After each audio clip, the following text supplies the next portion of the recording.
This is Chuck Schaefer of Customer.tv, and I'm joined by Chris Buckles, editor of CRM Outsiders and recognized thought leader in the topic of social CRM. I had a prior conversation with Chris on social CRM. There was a lot to explore and a lot of thoughtful insight on the part of Chris's comments, so we're continuing that conversation. Welcome again, Chris, and thank you for joining me yet again. Oh, thanks, Chuck. For the business that's been sitting on the sidelines, but knows they have to get social with their customers or potentially risk losing those customers to competitors, how do you recommend they get started? Well, I always say that the first step, sort of social on training wheels, is a blog. And that's the first way to start a conversation. It's you kind of still controlling your message you're putting out there, but there's opportunity for discussion back the other direction. I think that's important. I think that's important just as a training tool. It's important to make sure that the business starts thinking about itself in more customer-centric ways. From there, you have to start figuring out how to listen to what's going on in social media. It may be as simple as having somebody with TweetDeck open with search for your business name on there. If you want to be really clever about it, also search for your competitors' names, because it's going to be important for you to know the sentiment being shared about those competitors is as well. It's great for discovering competitive opportunities. And like I said, you've got to figure out a way to have that what you've heard, what you've listened for, brought into CRM. And applications these days are getting better and better at bringing the data in from social media channels into the customer record. That's the next step, I think, in social CRM from vendors. I think that no vendor is quite there yet with a great social CRM solution. No CRM vendor is. There's lots of great technologies floating around. So once you've gotten to the point where you're listening and you're starting to have a conversation with customers, I think then you start looking at the technologies that are available and see which ones fit into your, so I call it a quilt of tools. And you can add them individually and integrate them into the whole, and that will allow you to better listen, better respond, gauge sentiment, understand geographic trends and trends around seasonality and the comments that are made around information. Every different part of the year has different levels of commenting. It's interesting to see how it sort of spikes as people's stress levels rise around the holidays, for instance. So what I'm suggesting here is that you start with something. Start with a blog. Start with something simple.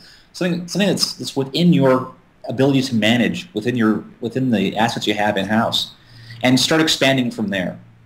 We'll talk about the idea of a beachhead. You have to establish a beachhead someplace and move inland from there. Very good points. As we all know, no business strategy is a panacea, and all new strategies involve risk. What are the major risks when deploying social strategies and social tools, and how do you recommend people mitigate those risks? That's a great question. Brent, Larry, and I are working on a white paper right now about 5 social CRM catastrophes and how they could have been avoided and what you can learn from them. Unfortunately, doing our research, we're finding lots more than 5. There are all kinds of goofy things going on out there, but they sort of fall into some distinct buckets. One of them is the idea that you use social as a broadcasting medium for something. Like we had a story about an offer that was a restaurant put out there. They broadcast out there and they didn't realize what their reach was. So the response to this offer overwhelmed the restaurant. They couldn't actually fulfill what they promised. Big problem. Another problem that's classic is you don't tell the people you put in charge of your social CRM and social programs what kind of guidelines they should be working under. And then they end up saying something that's embarrassing or counterproductive or cast your company in a bad light. That happens pretty frequently. Even in some executive blogs, you'll see it once in a while. Somebody will say something that's just dumb, which is the risk of social. It's like going to a cocktail party. Your execs go to cocktail parties all the time, and you know they're going to say something dumb once in a while. So have some policies in place to deal with it. Have some smart people on board that can help escort them through that process. If they need an editor, appoint an editor. You know, have a good third party to get some eyes on that document before it's put out there, and just be cognizant of the fact that social media and the tools we have in social media right now give us a view of the customer that the customer may not be comfortable with. You may have more information than you want to share with the customer. I think this happens in sales quite a lot. That example I gave earlier about the idea of knowing about somebody's family.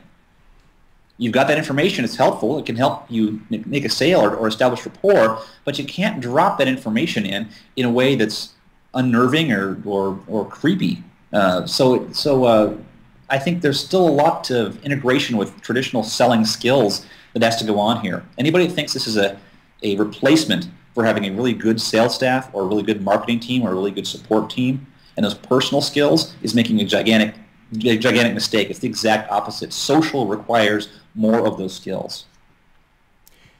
If we look forward, how do you envision social CRM will complement, contrast, or otherwise rationalized with what we now call traditional CRM? That's a great question. I think the collection of data, that scraping of all the data off of social sites into the customer record in a coherent way, that's already well underway. I think that fits into a paradigm we already understand reasonably well.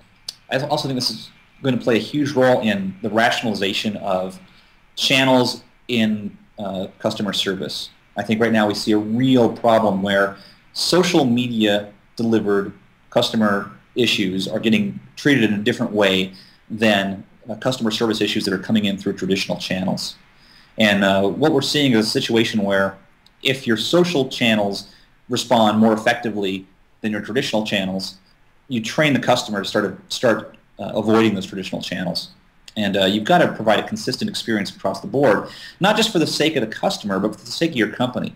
So you'll end up supporting this legacy support infrastructure that doesn't pay the bills anymore, while your social service side gets overloaded. You just have to work on this. This is a traditional one. This is a situation where you've got to unravel all those traditional service issues, get your processes straight, and sort of start from scratch. That's one of the major ones I see. I think that's an important thing in the future, is the idea that you need consistency across the board. People want to communicate with you the way they want to communicate with you. And if that means Twitter, that means Twitter. If it means calling you on the phone, it means calling you on the phone. But you need to have the same experience in both places. If you haven't done some reviews of your social or your service processes since the advent of the social era, it's time to sit down and start unraveling things and see where you can do it better. Good points for sure. Chris, do you have any other advice for business or IT leaders that are about to embark on a social CRM journey? Yeah, I think one of the most important things you can do is make sure that as you take the first steps in, you don't get caught up in the hype and you don't put expectations out there on your initial efforts that are far beyond what you're going to get in return. This is a continuous learning thing. I always say CRM is a continuous work in progress. Social CRM is the same way, but faster. So what you learn this first go around, apply it for your next iteration of what you're doing. But don't say we're doing a social CRM trial. We're going to put this out there, and we're going to have some goals defined that maybe aren't exactly right yet, because we don't know. We're going to underfund it, and then you have an underfunded, poorly goaled trial essentially that then is used as proof that this doesn't work.